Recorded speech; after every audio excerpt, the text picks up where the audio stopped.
The most popular girl in school got rejected after asking out the campus bad boy. She was so humiliated she made every girl in our class go ask him out too. Her logic was that if everyone got rejected, she wouldn't stand out so much. Looking at the fresh $10,000 that just hit my account, I quietly got in line.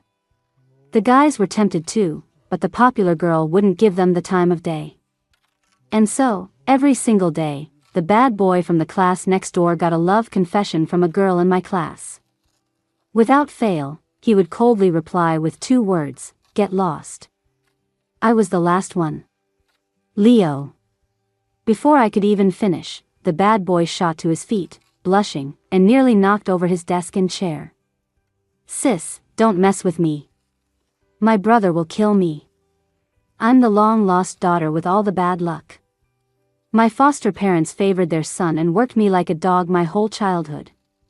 When my birth parents took me in at 18, I thought my life was finally turning around. Turns out, this family was completely backward. Everyone from my so-called parents down to the house staff doted on the fake daughter, Jessica. Just because Jessica wanted it, they threw me into an elite prep school against my will. Thankfully, she saw I wasn't going to cause any trouble and left me alone. And my new classmates didn't pay much attention to a background character like me. My desk mate, Maddie, was the most popular girl in school and a total sucker for a pretty face. Just a couple of days ago she was crushing on some upperclassman with a brooding, intellectual vibe, and today she was obsessed with the cold, aloof bad boy. In a month, she'd racked up more crushes than I have fingers, and never the same guy twice. It was PE. And after free time, most of the girls headed back to the classroom. I was about to put my head down for a nap when I heard Maddie and her friends chirping away. "Whoa. You guys, look. Isn't that Leo? Let me see, let me see. The back of his head looks like him. Ah, he's turning around. It is Leo. He's so hot." I couldn't help but peek, then silently flopped my head back onto my desk. Leo was leaning against a tree with his arms crossed, staring off into the distance. Yeah, he was handsome. But not really my type. He might be a bad boy, but seriously, that face, that body. Girl, wipe your drool. Oh, you're so annoying. You made me think I was actually drooling. Hey, friends' crushes are off limits, you know? Huh? What? When did the bad boy get a girlfriend? Who is it? Maddie just said she's into him. Said she'd give up the entire forest for him. Both of them turned to look at Maddie. Maddie stomped her foot coyly. Oh, stop. I haven't even asked him out yet. I rubbed the goosebumps on my arms and went back to playing dead. This is your chance. It's a beautiful, sunny day perfect for a confession. Spurred on by her friends, Maddie marched off, face flushed, to ask out the bad boy. Suddenly, I wasn't sleepy anymore. Like me, a lot of people in the classroom suddenly perked up. We all quietly gathered by the windows, ready to witness the great love story of the popular girl and the bad boy. Well, she went over there blushing, and she came back with her eyes red and puffy. The whole confession probably took less than 30 seconds. The bad boy's response was a single phrase. Get lost. You all saw that, didn't you? Maddie's expression was murderous, but her voice was thick with tears. Ah, the poor girl, suffering from a broken heart. All of you, starting tomorrow, you're going to go confess to Leo. One a day. No one gets to skip. I spoke too soon. She was a domineering girl. This is for your trouble. I looked at the fresh 10,000 that had just appeared on my phone and silently slapped myself. Wrong again. She was my sugar mama. The guys nearby perked up at the sound of money. Maddie, maybe Leo is actually into guys. Maddie rolled her eyes. Get lost. As expected, the bad boy rejected everyone. His response was always the same cold get lost. Leo was good looking, so it was normal for girls to confess to him. But having girls from the same class confess to him for more than 10 days in a row? That was something else. Maddie's plan was a huge success. No one cared that she'd been rejected anymore. They were all busy speculating about the conspiracy behind the daily confessions. Finally, it was my turn, the last in line. It was my first time asking someone out, and even though I was getting paid, I was still nervous. But to my surprise, the bad boy was more nervous than I was. I had just walked up to him and managed to get out the name Leo, when he shot up from his seat, face bright red. The desk nearly flipped, sending books and sunflower seeds scattering across the floor. "Sis, don't mess with me. My brother will kill me." "I'm not. I didn't. I don't even know your brother." "Wait, I'm not even dating anyone. I didn't know a single soul when I moved here, aside from a cat. Where would I even find a boyfriend?" I tried my 3-part denial, but it was useless. Leo quickly clamped a hand over his mouth. "Oh, right. You guys aren't going public yet. My bad, my bad. What the hell? Who is your brother?" No matter how many times I asked, Leo kept his mouth shut. The gossip-hungry onlookers didn't dare mess with the bad boy, so they turned all their firepower on me. I was famous, I guess. For the next few weeks, my life was hell. I suspect this was Leo's revenge. But Maddie was the one who paid for it and came up with the plan, so why was he getting back at me? It's not fair. Because of what Leo said, I was summoned home from school the second class ended. For once, the car that usually picked up Jessica hadn't left yet. It looked like they were waiting specifically for me. I was practically flattered. Looks like I wouldn't have to ride a bike share home tonight. In the car, Jessica was dripping with sarcasm. I never would have guessed. All that quiet girl stuff was just an act, wasn't it? She leaned in. "Chloe, don't think you can steal Mom and Dad's love just because you've hooked up with the Gu family. In their hearts, I'm the real daughter." Arguing with Jessica was a bad idea, so I just sat quietly in the back seat and waited for the driver to start the car. Seeing that I wasn't taking the bait, Jessica let out a humph and finally quieted down. A car is definitely faster than a bike. We were home in what felt like no time. As expected, I was greeted by an interrogation. "Let's hear it. Who are you dating?" Leo's family seemed even wealthier than the Lins, but I didn't know the details. No one in this house would ever talk to me about things like that. The bits and pieces I knew, I'd overheard from classmates. "I'm not dating anyone," I replied meekly. Jessica whined, clinging to our mother's arm. "Mom, Dad, I already asked her on the way home, but she won't say anything." Technically, Jessica was born after me, so she should call me her older sister. But the Lins wouldn't even let her suffer that tiny inconvenience, so they made me call her sister to please her. Looking at how close they were, I knew I'd probably never get that kind of affection in my life. "You're not dating anyone? Then why would the young Mr.Gu say something like that? Spit it out, now." My father snapped, slamming his hand on the table. "What are you doing? You'll scare Jessica. Besides, doesn't your hand hurt?" Mom immediately grabbed his hand to inspect it, and Jessica leaned in to blow on it gently. What a heartwarming scene. Too bad I was in it. "Just tell us the truth. You see how upset you've made your father. It's not like we're going to hurt you. You finally managed to latch onto the Gu family, so don't be coy. If you tell us, we can help you strategize and make sure you contribute to the family while he's still interested." Mom's face was hard, her tone a world away from a moment ago. "I really don't know anyone from the Gu family." I lowered my head, avoiding their sharp gazes, and twisted my fingers together. I have no idea why Leo said that. They exchanged a look and let out a disappointed sigh. And here I thought we could finally get a connection to the Gu family. What a useless thing. Come on, we shouldn't have gotten our hopes up in the first place. True. I haven't heard of that younger son having any other brothers. And getting involved with some distant cousin wouldn't be much use anyway. We're better off finding a suitable arranged marriage for her later. It could help the company grow. Even though I never expected any affection from them, it still hurt to be appraised like a piece of merchandise. Mom, Dad, are you going to find an arranged marriage for Jessica, too? I couldn't stop myself from asking. I thought, maybe if they treated us the same, I could accept it. But I was destined for disappointment. Mom shrieked, "How could we? Jessica is our precious baby. She doesn't need to be married off. My Jessica will find someone from a good family, a man of character and talent, someone she truly loves." Dad also warned me sternly, "Jessica is not like you.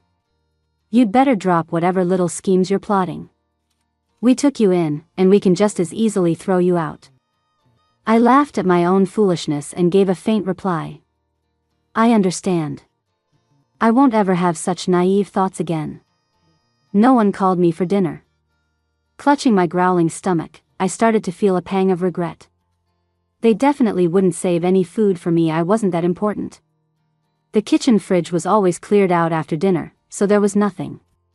As for snacks and things, they all had their own mini fridges and pantries in their rooms. Everyone but me. I shouldn't have let my pride get in the way. Just as I was wallowing in regret, I heard a scratching at my window. I immediately jumped out of bed to open it. I'd almost forgotten. My little guy comes back almost every night. "Mimi, you're back. Wow. Did you bring me something yummy?" I scooped up the big, pure black cat, which had a small bag in its mouth. After taking the bag, I gave him a ton of scratches and rubs. I found Mimi on the side of the road on my way home from school not long after I first came to the Lynns. He was a bloody mess, abandoned and too weak to even meow. I don't know why, but when I saw him, I felt like I was looking at myself. Suddenly, I just had to help. I worked up the courage to wrap him in my jacket and rushed him to the nearest vet. He was lucky. The vet said it was a miracle he survived such bad injuries. His will to live was incredibly strong. Saving him cost me almost all the money I'd ever saved up. Practically broke, I had no choice but to take him home with me. On the way, I couldn't help but feel the sting of the vet bill, so I started rambling to him. "Oh, little kitty, I spent my life savings on you. You'd better repay me big time.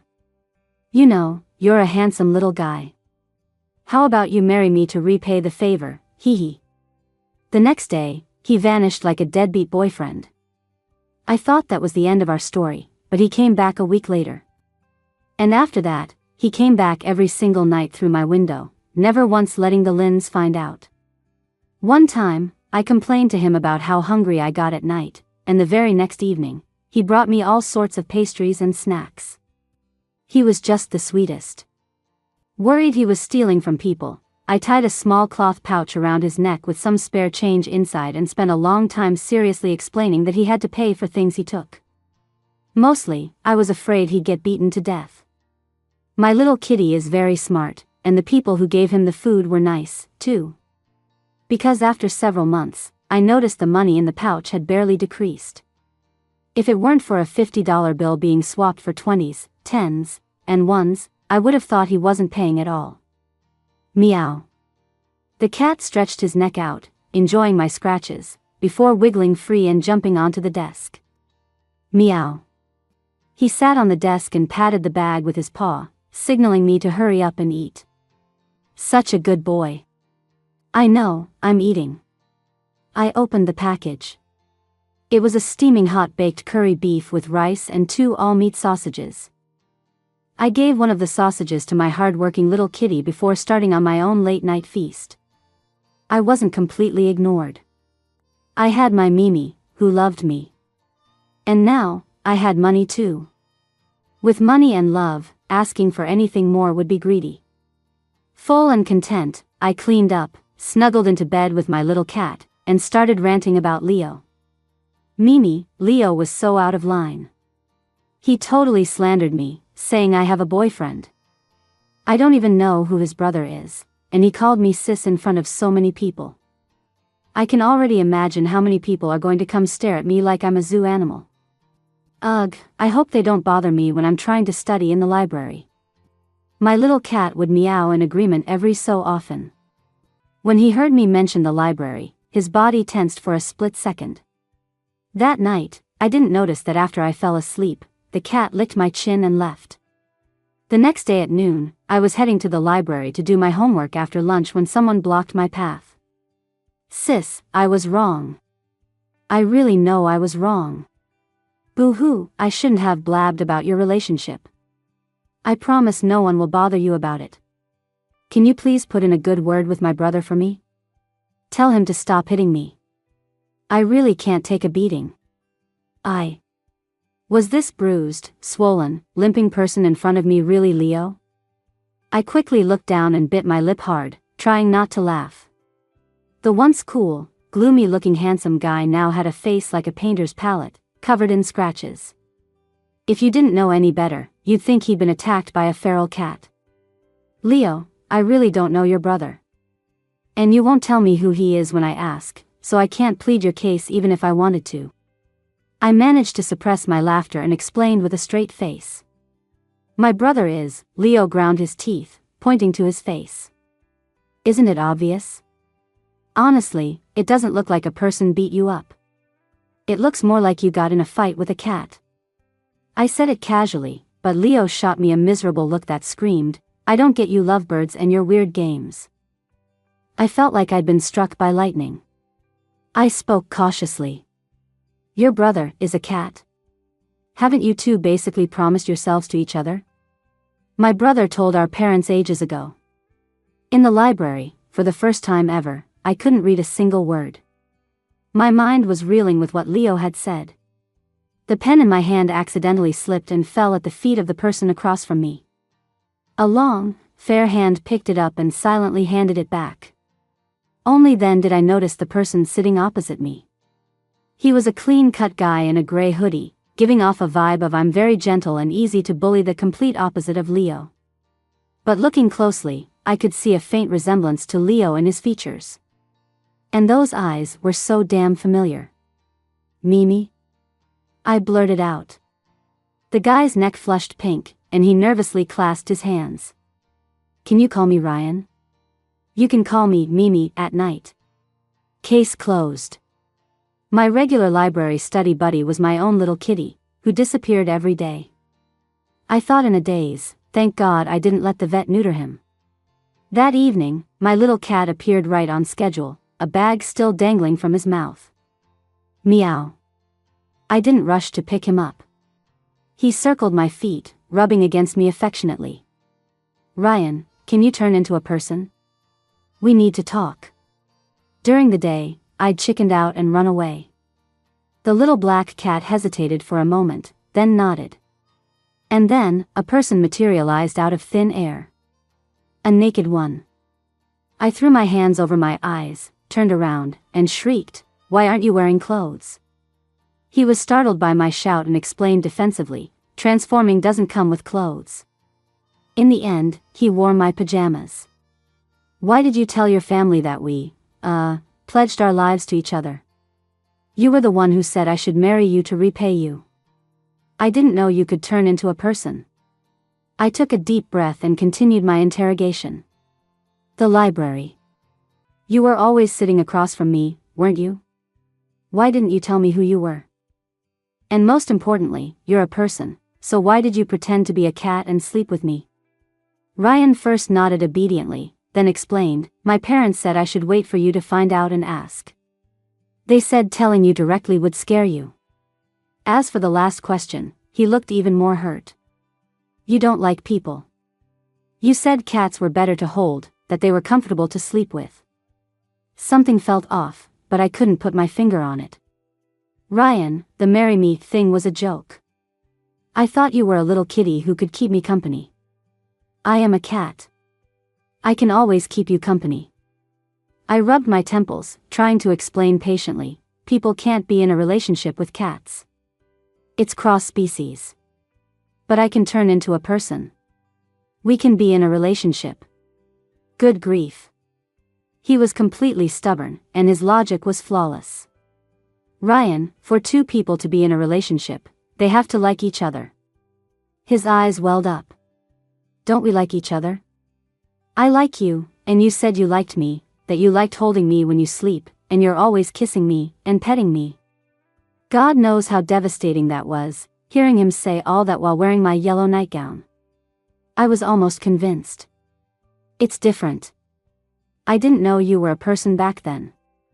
My feelings for you were like, for a pet. His eyes dimmed. Is my human form not handsome enough? I knew it. I shouldn't have turned into a person. If I stay a cat, can we go back to how we were before? He looked so pitiful. I'm sorry. I give up. After Ryan's eager confession, I felt like I had to relearn how the world worked. He said his family had the bloodline of cat spirits and that in each generation, 1 or 2 lucky ones would awaken their powers.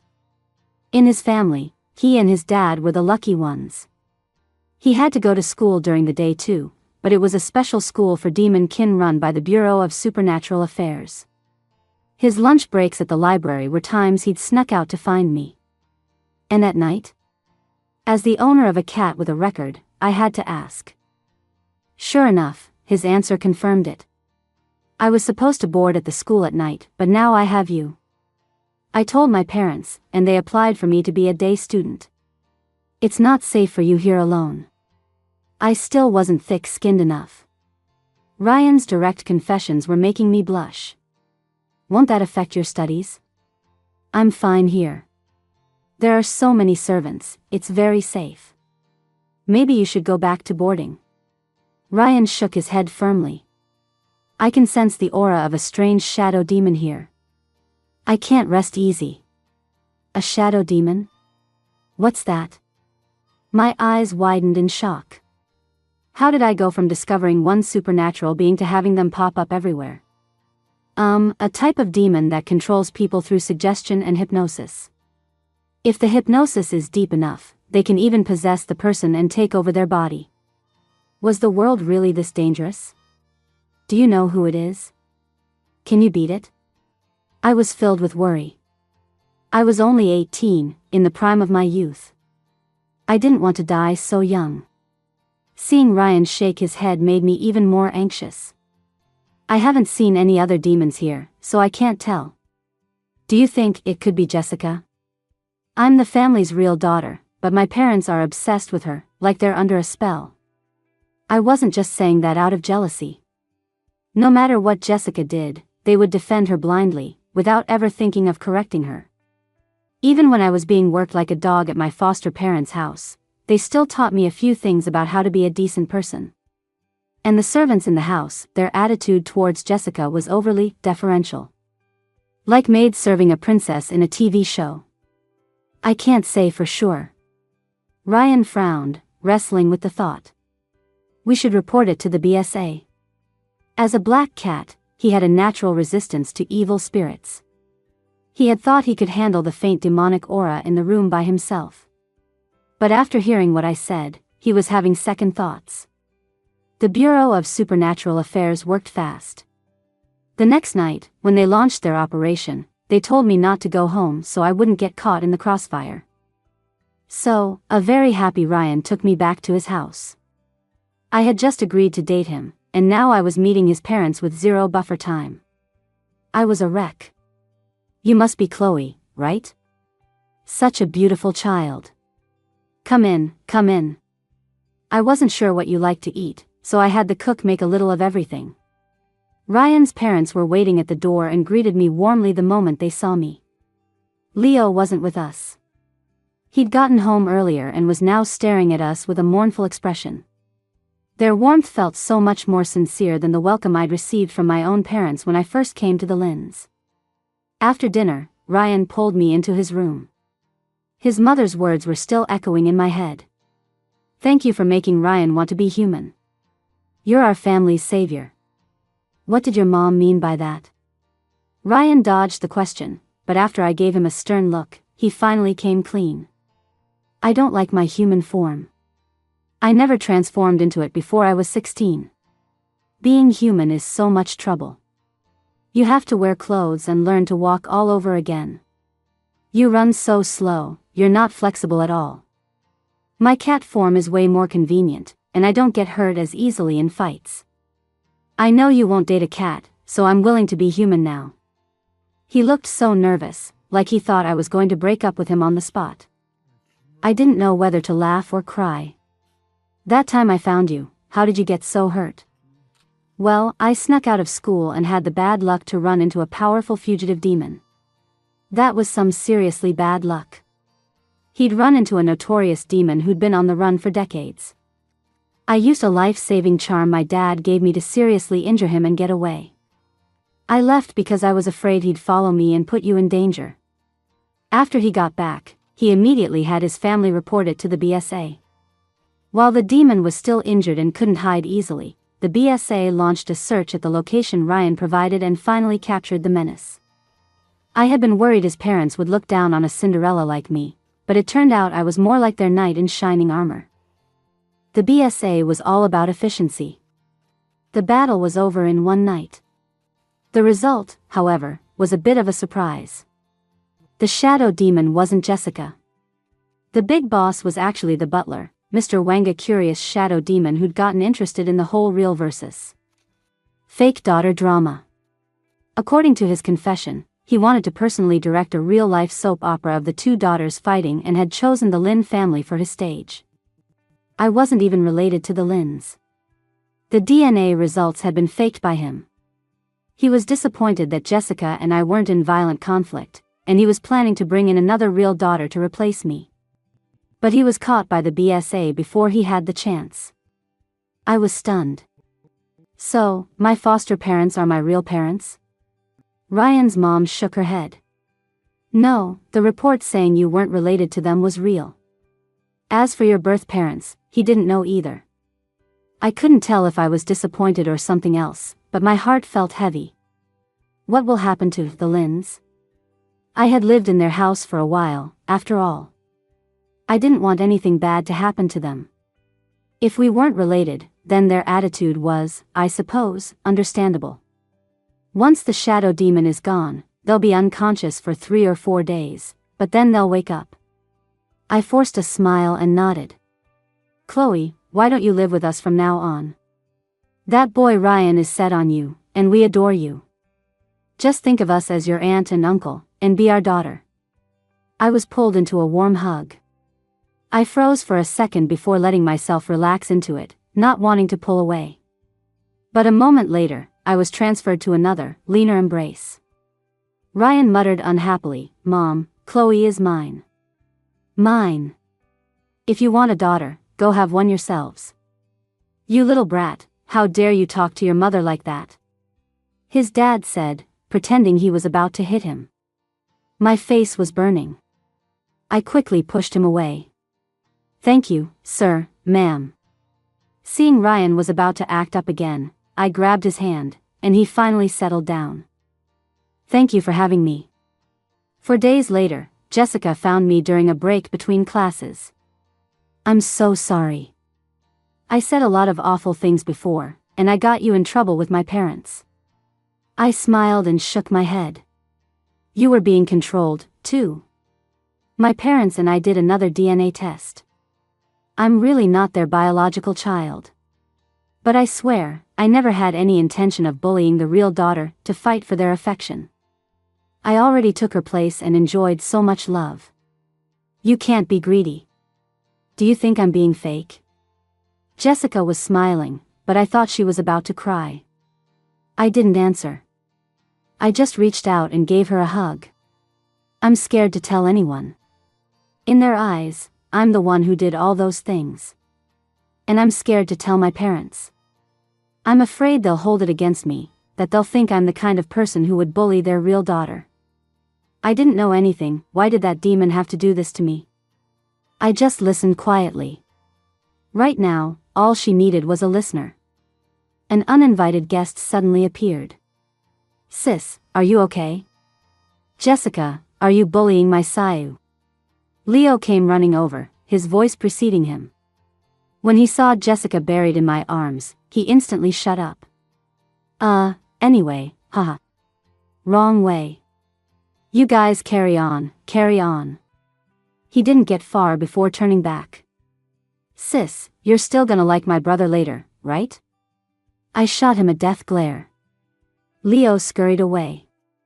After her awkward moment passed, Jessica suddenly laughed. I never knew the school's bad boy could be so funny. She pulled back and wiped her tears. I actually came to find you for something important. My parents said you were dragged into this mess because of us, and they want to invite you over for dinner to apologize. Jessica gave a playful smile. But seeing how nervous your family is about you, I think I can guess the answer. I smiled back. I was never angry with you. We were all victims. She took out her phone and wiggled it. Well then, fellow victim, want to exchange numbers? We can form a victims alliance. I didn't refuse. After adding her, I transferred all the money Maddie had paid me. I know you guys spent more on me than this, but this is all I can afford to give back. The money is paid, the debt is cleared. From now on, let's start fresh. When I got back to the goo house, Ryan's video call came through right on time. There were still beads of sweat on his face. His usually gentle face had a new, wilder edge to it, which made him even more handsome. After his sassy comment to his mom, his dad had revoked his day student privileges. The excuse was ready-made. Chloe is living with us now. She has a driver to take her to and from school, and Leo is there to look after her. We don't need you. Ryan argued his case multiple times, but his dad, who was still holding a grudge, rejected every appeal. Before he left for school, he beat up Leo again for taking his spot. Then, on second thought, he beat him up again, threatening him to take good care of me and not let anyone bully me. Otherwise, when he came back for break, he'd beat him up again. I was dumbfounded. But Ryan's parents acted like it was perfectly normal. It's how the brothers communicate. They know how to hold back. The fact that Ryan is willing to be close with Leo now means he's willing to protect him in the future. Okay, the world of demons was beyond me. From then on, Ryan and I started a long-distance relationship. He was incredibly insecure and called me on video at the same time every day. Leo said you hugged someone. And you added them as a friend. Wow, he sold out his own brother just like that. A handsome face, teary-eyed, pressed close to the screen, accusing me of my terrible deeds. I didn't know whether to laugh or cry. It was a girl. And you know Jessica, right? I'm a cat. You even like cats, so what's wrong with a girl? I don't care, you're not allowed to like anyone else. You're mine. I'll let you call me Mimi, okay? When I get back, I'll even wear your clothes for you. Can you please just like only me? I made a mental note to get back at that tattletale Leo. I grit my teeth. Time to comfort him. What could I do? I really was in love with this clingy little kitten.